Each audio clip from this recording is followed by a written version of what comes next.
እቲ ዝኸፍአ ነገር ሰባት ብዛዕባ ሕማቕ ጨናኣፍካ ኣይነግሩኻን እዮም። እቲ ዝበለጸ ነገር ግን ባዕልኻ ኣብ ውሽጢ 10 ሰከንድ ክትፍትሸሉ እትኽእል ክልተ ሳይንሳዊ ሜላታት ምህላው እዩ። ሰላም ክቡራት ተኸታተልትና፣ ናብ መደብ ጥዕና እንኳዕ ብደሓን መጻኹም። ሎሚ ኣብ ኣዝዩ ኣገዳስን ንብዙሓት ሰባት ዘሻቕልን ዛዕባ ኢና ክንዘራረብ። እዚ ከዓ ሕማቕ ጨናኣፍ ወይ ከዓ ብሕክምናዊ ኣፀዋውዕኡ ሃሊቶሲስ እዩ። ሕማቕ ጨናኣፍ ዶ ኣለካ? እዚ ሕቶ እዚ ንብዙሓትና የሻቕለና እዩ።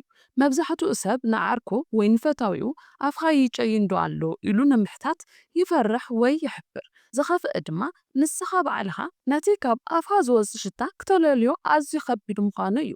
እቲ ምኽንያት ኣፍንጫኻ ነቶም ቀጻልነት ዘለዎም ሽታታት ስለ ዝለማመዶም ሴንሰሪ ኣዳፕቴሽን ኣብ ዝበሃል መስርሕ ስለ ዝኣቱ እዩ። ስለዚ ሎሚ ካብ ህ ክሳብ ተ ብዛዕባ ዝጸገም እዚ ክንመሃር ኢና። ጠንቅታቱ እንታይ እዮም? ከመይ ጌርና ባዕልና ንፈትሽ? መፍትሒታቱ ኸ እንታይ ይመስል? እዚ ጸገም እዚ ንሓዋሩ ክጠፍእ ይኽእል ዶ? ነዚ ኩሉ መልሲ ክንረክብ ኢና እሞ ክሳዕ መወዳእታ ሓቢርኩም ንክትጸንሑ ብኽብሪ ንዕድም። ሕማቕ ጨናኣፍ እንታይ ማለት እዩ? መጀመርታ ሕማቕ ጨናኣፍ ብሳይንሳዊ ኣዘራርባ እንታይ ምዃኑ ንረዳእ። መብዛሕትኡ እዋን ክሳብ 90% እቲ ሽታ ዝመጽእ ካብ ውሽጢ ኣፍና እዩ። ኣብ ኣፍና ብሚልዮናት ዝቑጸሩ ባክቴርያታት ይነብሩ። ገሊኦም ጠቐምቲ ክኾኑ ከለዉ፣ ገሊኦም ድማ ጉድኣት የስዕቡ። እቶም ሕማቓት እንብሎም ባክቴርያታት ኣብ ኣፍና ዝተረፈቀመ መግቢ፣ ምዉታት ህዋሳት ከምኡ'ውን ፕሮቲናት ኣብ ዝበልዕሉ እዋን ቮላታይል ሳልፈር ኮምፓውንድስ VSS ዝበሃል ጋዝ የፍርዩ። እዞም ጋዛት እዚኦም ከም ናይ ዝተበላሸወ እንቋቑሖ ሃይድሮጅን ሳልፋይድ ወይ ናይ ዝቐነየ ካውሎ ሜቲል መርካብታን ዝመስል ሕማቕ ሽታ ኣለዎ። እቲ ጸገም ኣብዚ እዩ ዝጅምር። እዞም ባክቴርያታት እዚኦም ኣብቲ ብሳሙና ስምኒ ክንሓጽቦ ዘይንኽእለሉ ቦታ እዮም ዝዕርዱ። ንኣብነት ኣብ ድሕሪት ክፋል መልሓስና ብፍላይ እቲ ዳሕረዋይ ክፋል ልክዕ ከም ናይ ዓሚቕ ምንጻፍ ዝመስል ብዙሕ ጎቦታትን ሸኻኹን ኣለዎ። ኣብዚ ቦታ እዚ ባክቴርያታት ትራፍ ምግብን ተሓቢኦም ነቲ ሽታ የፍርይዎ። ኣብ መንጎ ኣስናን ብፍሎስ ዴንታል ፍሎስ ዘይነጽሪ ቦታታት ኣብ ትሕቲ ግርጻን ሕማም ግርጻንን ጂንጂቫይትስ ኣብ ዘለዎ ሰብ ከመይ ጌርና ባዕልና ንፈትሽ? ከምቲ ኣብ መቶ ቪድዮ ዝረኣናዮ ብዘይ ምሕታት ካልእ ሰብ ጨናኣፍ ከም ዘለና ንምፍላጥ ዝሕግዙ ክልተ ሜላታት ኣለዉ። ሓደ ፈተነ ምልሓስ ዓንዲ ኢድ። ውሽጣዊ ዓንዲ ኢድኻ ብመልሓስኻ ልሒስኻ ን10 ክሳብ 15 ሰከንድ ክደርቕ ተጸበዩ። ድሕሪኡ ምጭናቕ። እቲ ሽታ ሕማቕ እንተኾይኑ ናይ ኣፍካ ሽታ እውን ከምኡ ክኸውን ተኽእሉ ዓብዪ እዩ። ክልተ ፈተነ ጣዕሚ። መብዛሕትኡ እዋን ኣብ ኣፍካ ዘሎ ቀጻሊ መሪር ወይ ሕማቕ ጣዕሚ ምርኣያ ናይ ሃሊቶሲስ እዩ። እዚኣቶም መበገስታት እምበር ሙሉእ መልሲ ኣይኾኑን። እቲ ቀንዲ ነገር ጠንቁ ምፍላጥ እዩ። ሕጂ ናብቶም 9 ቀንዲ ጠንቅታት ብዝርዝር ክንኣቱ ኢና። ሓደ ምጉዳል ጽሬት ኣፍ። እዚ እቲ ዝዓበየ ምኽንያት እዩ። ንስኻ ብግቡእ ዘይምጽራይ ማለት ነቶም ባክቴርያታት እንኳዕ በልዑ ከም ምባል እዩ። ብፍላይ ምሸት ቅድሚ ምድቃስኻ ስንኻ እንተዘይጸሪኻዮ እቶም ባክቴርያታት ን8 ሰዓታት ሙሉእ ኣብ ኣፍኻ ድግስ ይገብሩ። መልሓስ ዘይምጽራይ። ብዙሕ ሰብ ስኑ ጥራይ ዘጽሪ። እቲ ዝዓበየ ምንጭ ሽታ ግን እቲ ኣብ ድሕሪ መልሓስና ዝእከብ ጻዕዳ ወይ ብጫ ዝሕብሩ ሽፋን እዩ። ክልተ ጸገማት ኣስናንን ግርጣንን። ዝበልዐ ስኒ። እዚ ማለት ስንኻ ባክቴርያታት ዘዕስክሩሉ ንቕዓሎ ማለት እዩ። ሕማም ግርጻንን ጂንጂቫይትስ ወይ እውን ፐሪዮዶንቲትስ ግርጻን ምስ ዝሓምም ይገድድ። ከምኡ'ውን ኣብ መንጎ ስንን ግርጻንን ባክቴርያ ዝዕንገሉሉ ጁባ ይፍጠር። እዚ ከቢድ ሽታ የስዕብ። 3 ምድራቕ ኣፍ ወይ እውን ዜሮስቶሚያ። ምራቕና እቲ ተፈጥራዊ መጽረዪ ኣፍና እዩ። ነቶም ባክቴርያታት ይሓጽፎም፣ ነቲ ዘፍረይዎ ኣሲድ ድማ የዳኽሞ። ምራቕና ምስ ዝንኪ ባክቴርያታት ይባዝሑ። ምኽንያታት ምድራቕ ኣፍ በኣፍ ምትንፋስ፣ ብፍላይ ኣብ ድቃስ፣ ዘይምብቃዕ ማይ ምስታይ፣ መብዛሕትኦም መድሓኒታት ከም ናይ ጸቕጢ ደም፣ ናይ ኣላርጂ፣ ናይ ጭንቀት፣ ሽጋራን ኣልኮልን። 4 መግቢ።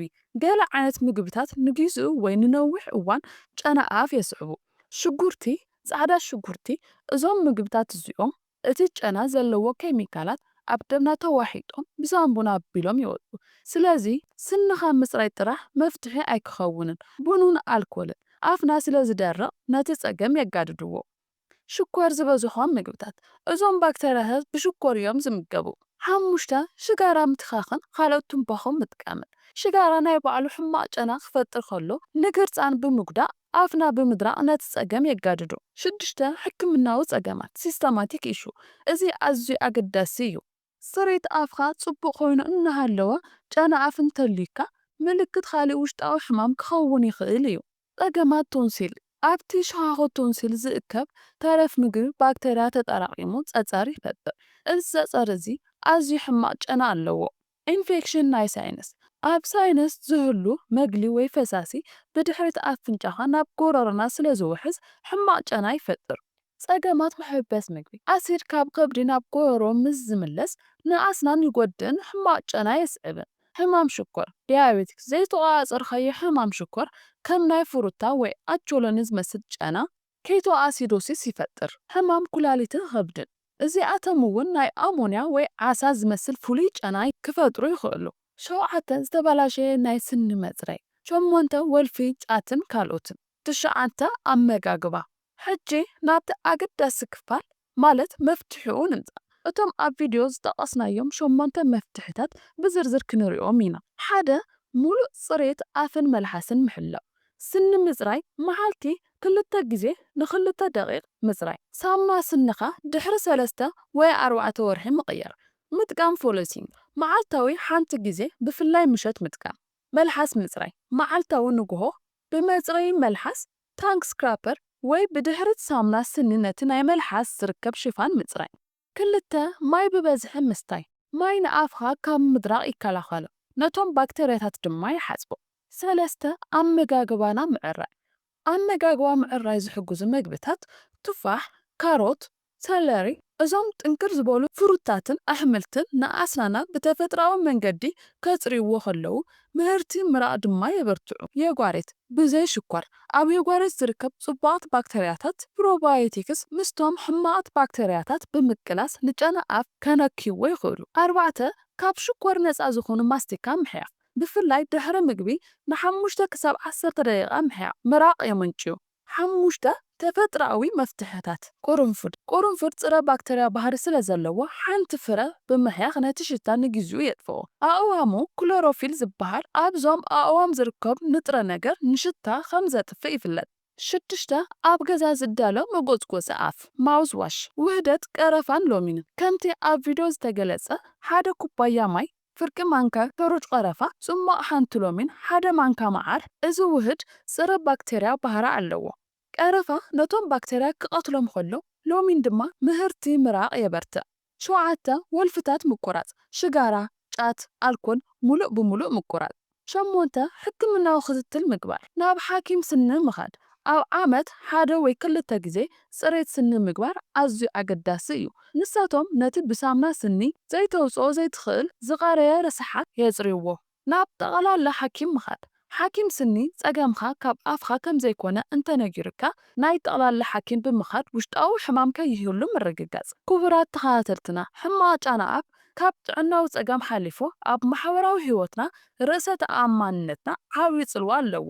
ሰባት ካባና ገጾም ከዝሩ ከለዉ ኣብ ምዝራብ ትስከፍ ትጭነቕ እዚ ክስምዐካ ድማ ፍሉጥ እዩ። ግን ተስፋ ይትቑረጡ እቲ ዝበለፀ ነገር እዚ ፀገም እዚ መብዛሕትኡ እዋን መፍትሒ ዘለዎ ክትቋፀሮ እትኽእል ምዃንካ እዩ።